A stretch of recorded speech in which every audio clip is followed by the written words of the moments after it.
नमस्कार दोस्तों, मैं अंकुर उपाध्याय स्वागत करता हूं आप सभी का एक बार फिर से अपनी नई वीडियो में। दोस्तों, कल से लेकर फ्राइडे तक कहां होगा बड़ा एक्शन, इसके बारे में आप सभी के साथ इस वीडियो में बात करेंगे। सबसे पहले मैं आपको बताना चाहूँगा कल बड़ा एक्शन होगा और फिर पूरे वीक अगर आप देखो तो इवेंट इस हफ्ते लगातार चलते रहेंगे आपके लिए। सबसे पहले शुरुआत करना चाहूंगा कल के साथ ही। तो कल हम लोग उन सारी चीजों पे पहले तो रिएक्ट करेंगे जो फ्राइडे पोस्ट मार्केट से लेकर आज देर रात तक आएंगी, उन सब पे हम कल रिएक्ट करेंगे। तो वहां पे सबसे बड़ी चीजें क्या है? सबसे बड़ी बात है प्रधानमंत्री मोदी जी का जापान दौरा। उसमें से जो खबरें आई हैं पॉजिटिव, उस पर हालांकि बाजार रिएक्ट नहीं करेगा, लेकिन इकोनॉमी फ्रंट पे काफी अच्छी पॉजिटिव चीजें देखने को मिली। वो दौरा सफल रहा, आप ये कह सकते हैं, जहां पे एक लाइमलाइट ये बनी कि जापान अगले 10 सालों में भारत में 10 ट्रिलियन येन का निवेश करेगा। ठीक है जी। दूसरी सबसे बड़ी बात जो बाजार के लिए इंटरेस्टिंग हो सकती है वो हमारा क्वार्टर 1 का जीडीपी का आंकड़ा, जो कि अनुमान से बहुत ज्यादा बेटर आया, 7.8% का। ये सबको दिखेगा और ये बाजार को बूस्ट देने का काम कर सकता है। कम से कम एक गैप अप तो करवा ही सकता है। उसके बाद डिपेंड करेगा एफआईआईज क्या करते हैं, डीआईज क्या करते हैं और रिटेल निवेशक क्या करता है। लेकिन इस जीडीपी के दमदार डेटा के बाद बाजार का एक गैप अप आना तो बनता है। फिर आपके लिए इंपॉर्टेंट क्या काम करेगा? फिर आपके लिए इंपॉर्टेंट काम करेगा, कल है 1 सितंबर, नया महीना शुरू हो जाएगा ऑफिशियल लेवल पे। नई सीरीज तो हमने फ्राइडे ही शुरू होते हुए देख ली है, लेकिन कल नया महीना भी शुरू हो जाएगा 1 सितंबर।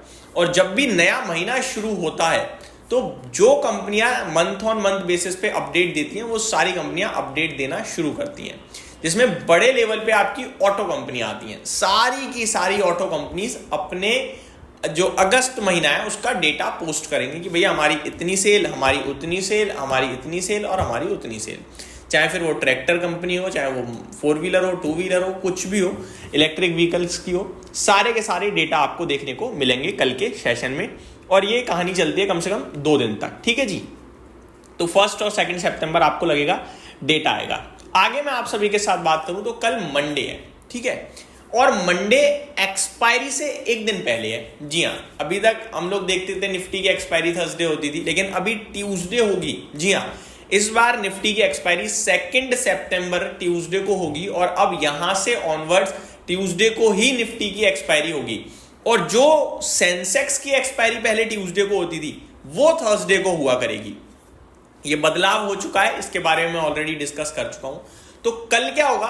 कल निफ्टी एक्सपायरी से एक दिन पहले ट्रेड करेगा, जहां पे डेटा बिल्ड हो भी सकता है और नहीं भी, क्योंकि ये एक्सपायरी मात्र 2 दिन के अंदर आ गई। थर्सडे को एक्सपायरी थी, अभी ट्यूसडे को है। इस बीच में कितना गैप मिला ट्रेडर्स को? फ्राइडे और मंडे।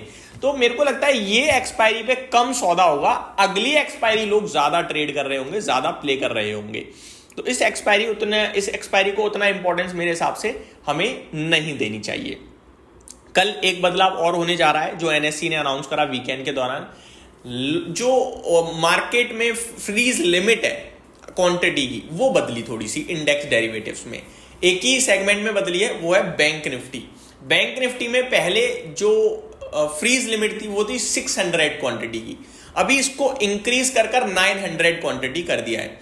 अब इसका क्या इंपॉर्टेंस, क्या महत्व, क्या मतलब है, मैं बताना चाहूंगा। इसका मतलब ये है कि जो बड़े ट्रेडर्स होते हैं वो एक बार में बड़े बड़े सौदे मारते हैं। तो एक बार में पहले आप 600 क्वांटिटी तक मार सकते थे, अभी आप 900 क्वांटिटी तक का सौदा मार सकते हैं। ठीक है जी। तो ये बदलाव है, ये मतलब है इसका। बाकी एक बार में मारने के बाद आप दोबारा ट्रेड ले सकते हैं, तिबारा ले सकते हैं, वो कोई लिमिट नहीं है। ये इसलिए होता है ताकि एक ही बार में कोई 10,000 क्वांटिटी का सौदा मार के बाजार अपनी तरफ ना खींच दे। ये सब रोकने के लिए क्वांटिटी एक बार में छोटी कर दी जाती है। तो 900 क्वांटिटी बदल दी गई है। बाकी निफ्टी, फिन निफ्टी या बाकी के जो सेगमेंट्स हैं उनकी सिमिलर ही रखी गई है। ठीक है। अब आगे बात करें आप सभी के लिए, तो जैसे 1 और 2 सितंबर को एक्सपायरी खत्म, 3 और 4 सितंबर को जीएसटी को लेकर मीटिंग स्टार्ट है भाई साहब। इस बार जीएसटी की मीटिंग में कुछ अपडेट नहीं आएगी, ऑफिशियल लेवल पे क्लैरिफिकेशन आएगी। इस प्रोडक्ट पे इतना जीएसटी, इस प्रोडक्ट पे इतना जीएसटी। अभी तक जो लगातार रूमर्स, खबरें हम और आप डिस्कस कर रहे हैं कि भैया ये इतना होगा, उतना होगा, वो सब क्लियर हो जाएगा। ठीक है जी। स्लैब 2 ही है, इनफैक्ट 3 कह सकते हो आप, 40% की स्लैब भी हम छोड़ना नहीं चाहिए वैसे तो।